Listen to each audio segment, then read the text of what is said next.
Oke teman-teman, nah jadi kebetulan hari ini kita ketemu dengan artis.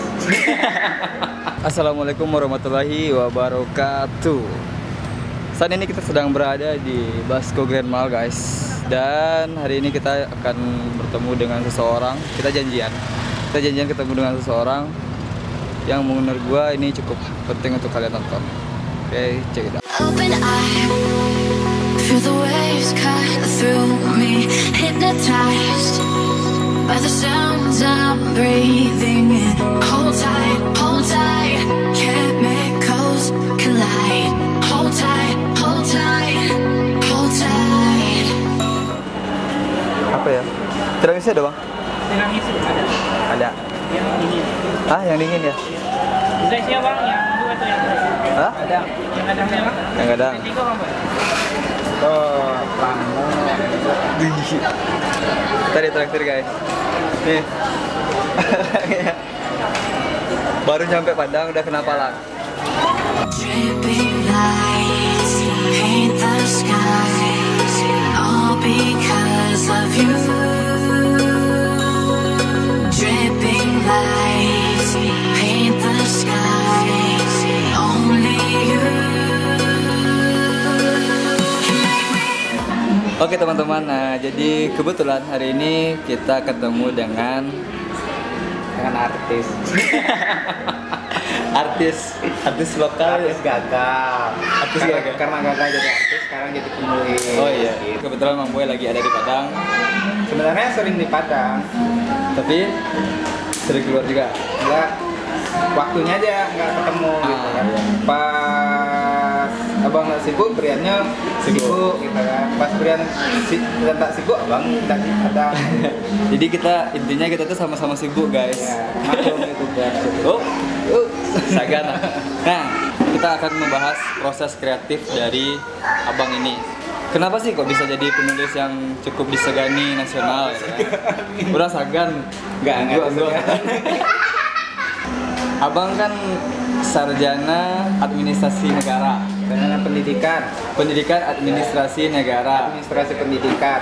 Ya, Tapi gelarnya sarjana pendidikan. sarjana pendidikan. Dan beliau juga lagi ngurus lagi jalan S2-nya di administrasi pendidikan. Ya, sama.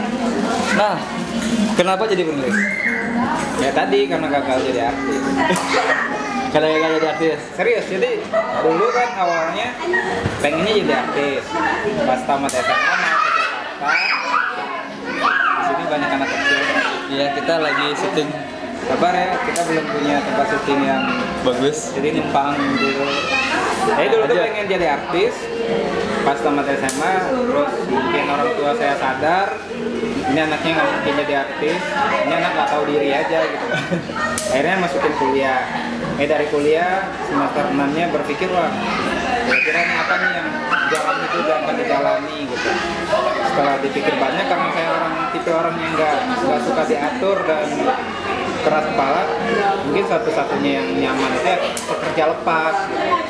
Nah setelah dipikir-pikir, oh jadi penyanyi nggak mungkin, fotografer kayak Brian nggak mungkin kan, karena nggak terlalu suka. Tapi menulis dulu waktu kecil suka gitu. Ini kita dipelajari lagi, didalemin sampai sekarang. Nah, abang memutuskan jadi penulis di situ. Itu udah langsung terkenal kah? Atau abang dulu merintis karir dulu, ngirim-ngirim tulisan ke orang? Sebenarnya nggak langsung terkenal, tapi waktu itu merasa sudah terkenal. Enggak. Tapi mulainya emang dari nol banget sih. Nggak dari nol juga sih.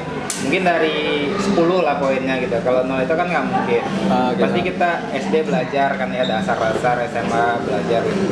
Tapi ya minimal kita udah tahu angka, udah tahu cara nulis gitu kan ya. Tapi untuk nulis cerita itu emang belajarnya dari nol. Emang dari nol ya? Dari belajarnya otodidak, terus sendiri, baca buku, latihan itu sampai 2 tahun itu cuma ditolak.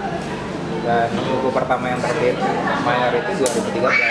Jadi dari 2011 sampai 2013 saya tuh cari informasi tentang penerbitan nasional, mempelajari buku itu bagaimana, mempelajari industri buku, menembus industri buku bagaimana gitu.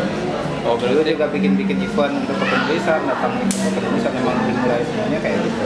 Jadi abang butuh waktu 2 tahun untuk menembus penerbit nasional ya. 2 tahun. Nah, jadi kalian yang baru-baru nulis 3 bulan, 6 bulan itu belum ada apa-apa guys. Iya. Apalagi kalau misalnya nulis 3 bulannya per 1 bulan. Ya, jadi Bang Boy itu meraih apa namanya? Meraih apa yang ditargetkannya itu selama 2 tahun. 2 tahun dan itu maksudnya nggak langsung mudah gitu. Jadi 2 tahun, buku pertama 2013 ini tuh nggak laku. Nggak laku.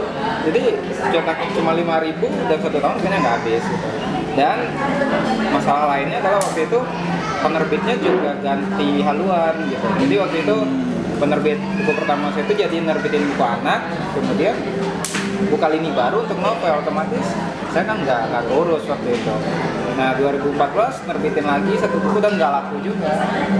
Nah buku yang baru mulai laku agak banyak itu justru 2015. 2015. Ya jadi dari 2011 kan ya 12, 13, 14, 4 tahun. Wow, 4 tahun. Saya nulis skripsi 7 tahun guys. Saya lebih hebat. Oh, iya. Intinya kita tuh harus apa namanya? Harus mau berproses. Jadi yang penting itu adalah prosesnya guys. Iya. Konsistensi dalam berproses. Iya itu yang paling penting itu ya. Harus bisa jaga semangat, harus tahan banting, misalkan harus tahan kalau misalnya ada orang yang nggak suka sama kita harus tahan. Karena banyak nih di YouTubers misalkan ya, pasti dicek-cekin misalnya kan. Di sini anak gitu. Ngomong-ngomong depan kamera gitu. Iya kan? Iya benar. Enggak apa-apa itu proses. Itu prosesnya. Bang Boy Chandra itu sekarang udah berhasil menerbitkan 11 judul buku. Ya. Dan semuanya laku Bang ya. Alhamdulillah yang dulunya nggak laku itu akhirnya laku lagi gitu. Laku lagi karena udah ada yang laku, ternyata dulu itu mungkin karena orang belum tahu atau orang belum ngeh atau orang itu mikir masih baru nih anak, jangan-jangan coba-coba gitu kan. Sekarang alhamdulillahnya laku. Alhamdulillahnya laku. Perlu kalian ketahui Bang Boy Chandra ini sudah sering disandingkan sama siapa? Ya, nggak usah disebut lah ya. Abang apa tuh? Pokoknya iya Bang aku tuh. pernah ngisi acara beberapa kali sama yang lebih senior misalnya kan ya. Dan itu kayak dulu cuman bermimpi aku datang nih sebagai penonton dan suatu hari sudah kita sama-sama ngisi acara gitu. Walaupun mungkin kapasitasnya dia tetap jauh lebih senior gitu. Ada nggak Bang tips dan trik biar konsistensi itu terjaga? Apa sih yang harus kita lakukan? Kita kan kalau kita lagi proses, kita nulis gitu, kadang kita tuh suka bosen, suka capek. Yang paling penting itu niat. Jadi niat awal kita itu buat apa gitu. Sama kayak misalnya kita niatnya jadi YouTubers, kalau misalnya niat awal kita buat dapetin duit cepat, itu nggak bisa kan? Betul. Pasti capek kan? Ya. Jadi nulisnya ya harus disenangin dulu. Niatnya emang harus ini bakal jadi jalan hidup gitu. Jadi kalau kita udah jalan hidup ya pasti dijalani. Jadi kan orang banyak yang tahu kalau jadi penulis itu kan nggak mudah. Ya kan? Mudah nggak mudah sih, maksudnya kalau dibilang nggak mudah juga. Dibilang mudah, nggak mudah. Juga, gitu. Nah itu ada nggak sih Bang sejak perjalanan karir Abang jadi penulis tuh tantangannya, hambatan-hambatannya apa aja sih? Oh kalau tantangan sih sebenarnya yang paling, kalau saya sih mikirin gini, kalau misalnya omongan orang nggak suka, ya itu terserah urusan mereka gitu kan ya. Cuman kalau misalnya orang tua saya yang meragukan itu agak berat gitu. Jadi tantangannya yang paling berat itu justru meyakinkan orang tua sebenarnya. Ridho, karena tinggal di Sumatera Barat ya tahu sendiri kan, pekerja kreatif misalnya di Sumatera Barat apaan sih gitu ya. Jadi ya mau nggak jadi YouTuber? Mending misalnya kan ya fotografer ya. Mending dia apa kerja tukang foto gitu kan. Mending ada kerjaannya. Lah nulis. Karena nggak ngerti gitu. Cuman ya poin itu tadi. Kalau misalnya kenapa akhirnya bekerjanya lebih keras, lebih serius, karena pengen buktiin ke orang tua kalau saya bisa hidup dari pilihan ini seperti itu. Sebenarnya susahnya sih itu. Kalau yang lain sih karena nggak suka ya itu urusan mereka sih. Ya. Kalau saya pribadi nggak terlalu memikirkan itu, tapi bukan berarti mengabaikan begitu saja tidak. Abang kan memang besar tinggal besar di Sumatera Barat. Ya. Tapi abang kenapa abang nggak mau langsung aja ke Jakarta? Kenapa harus di Sumatera Barat? Kan kalau abang diundang-undang oleh orang di luar, Tiketnya lebih mahal tiketnya misalnya. lebih mahal dari Padang. Ya. Kenapa nggak abang milih untuk stay di Jakarta? Oke. Kenapa harus Sumatera Barat? Emang Sebenarnya gini, dulu tuh saya berpikir ada jargon misalnya, kamu kalau mau jadi seniman, mau jadi penulis atau mau jadi artis, pemain apa gitu ya, atau penyelidik pekerja kreatif ya, kamu harus pindah ke Jakarta gitu. Ya, sementara banyak orang yang saya lihat tumbuh di luar dan itu takut untuk pulang. Ya kan? Udah tumbuh di luar dan itu akhirnya takut untuk pulang. Nah, jarang banget, bukan tidak ada, tapi jarang banget yang ada anak muda Sumatera Barat yang berani tumbuhnya dari Sumatera Barat. Saya termasuk orang yang nekat dibilang. jadi bisa dibilang nekat. Nekat. Jadi saya punya janji sama diri saya sendiri, saya harus buktiin bahwa tumbuh itu dari Sumatera Barat pun bisa. Gitu. Ya istilahnya kita Sekarang kan banyak media sosial, banyak akses yang bisa bikin kita tetap tumbuh dari Sumatera Barat. Cuma mungkin tantangannya lebih besar. ya. Nah, jadi buat kalian yang baru mulai untuk nulis, itu dengan era digital yang media sosial seperti saat ini itu nggak ada kemungkinan apa misalnya selalu ada kemungkinan untuk berkembang walaupun kita dari daerah. Jadi kita nggak harus ke Jakarta atau kita nggak harus ke Jawa. Ya, Kita bisa karena tumbuh dari Indonesia itu bukan Jawa aja gitu. Indonesia bukan Jawa. Jadi saya sih lebih apa ya? Lebih salut. Saya selalu kagum sama orang-orang yang berani tumbuh itu dari kota mereka. Misalkan band misalnya. Band ada di Surabaya ada Silang Kukau misalnya ya. Atau yang lebih senior misalnya SID di Bali. Dia tetap tinggal di Bali gitu. Dia nggak tinggal di Jakarta walaupun levelnya di Jakarta misalnya. Endang Sukamti. Endang Sukamti tetap di Jogja misalnya. Kalau penulis An Mansur dia di Makassar misalnya. Nah, saya juga saya pengennya orang kenalnya saya dari Padang karena saya emang lahir di Sumatera Barat dan Kita orang Padang. pendidikan di Sumatera Barat gitu.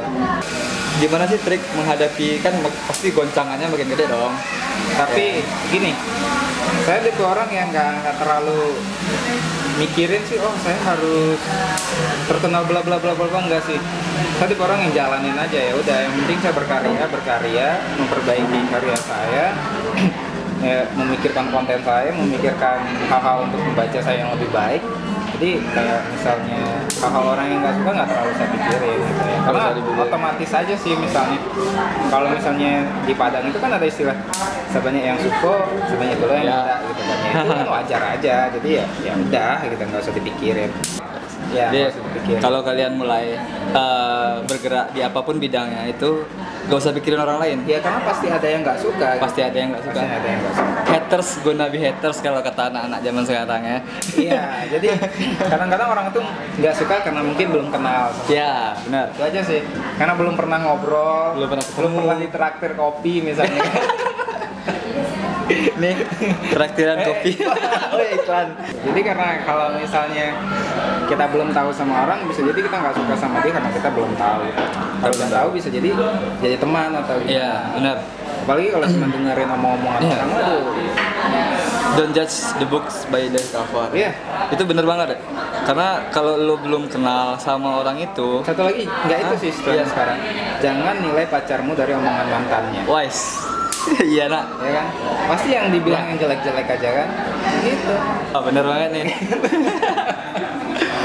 Jadi kalau biarin aja orang mau bilang apa gitu ya. Kita tetap bergerak. Yang penting Bergerak. orang tahu pergerakan kita berproses di sini. Iya. Gitu. Nggak apa-apa pelan, yang penting jalan terus. Pasti. Jalan terus. Gitu. Nah kalau pepatah orang Jawa tuh alon-alon asal kelakon. Ya. Bener nggak? Aku ngerti. Nggak bisa. Nah jadi berarti nggak mau teman-teman yang pengen belajar itu nggak mau.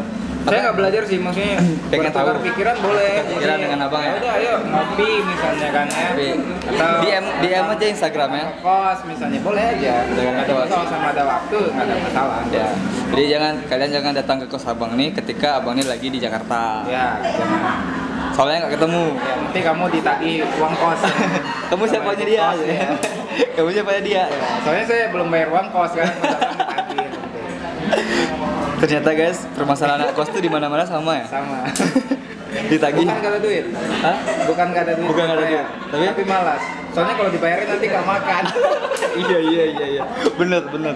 Pengalaman. Aduh. Nah oke, mungkin sampai situ aja bang. Oke, sip. Lain kali kita nyambung lagi kapan abang ada waktu. Boleh. Nah, kalian juga jangan sungkan-sungkan untuk DM abangnya di Instagramnya. Kadang kalau dia ada waktu atau kebetulan nampak pasti dibalas. Ya bang. Tapi kalau nggak dibalas berarti di blok. Enggak. Biasanya mantan yang diblok bang. Iya, enggak sih. Aku nggak ngeblok mantan. Nggak ngeblok mantan. Mantan yang ngeblok. Ya, oke. Mungkin cukup sekian dulu vlog episode 13 kali ini dan bersama Bang Boy Chandra. Jangan lupa like, Komen. dan subscribe kalau kalian pengen tahu keseruan-keseruan di vlog berikutnya. Ya, yang pasti sih dukung terus kreator Sumatera Barat ya. Karena kalau misalnya kita pengen tumbuh sama-sama ya berarti kita saling dukung. Saling dukung. Sip. See you next time. Lights paint the sky.